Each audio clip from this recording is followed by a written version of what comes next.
Chicken lollipop তো অনেকেই খেয়েছেন, এখন বাড়িতে বানিয়ে নিন। এইভাবে কিন্তু খুব সহজেই হয়ে যায় ডিমের ললিপপ।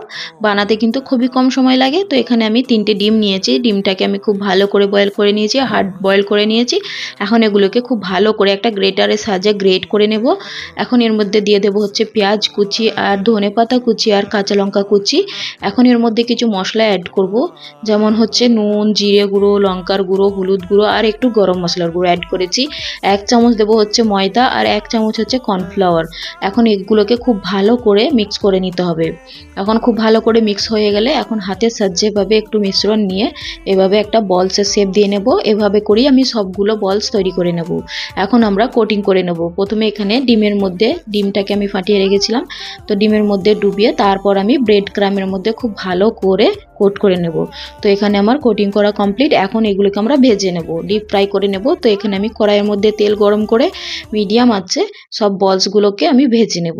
তো এখানে খুব ভালো করে ভেজে নিতে হবে, হাই ফ্লেমে ভাজলে কিন্তু পুড়ে যাবে, খেতে কিন্তু ভালো লাগবে না।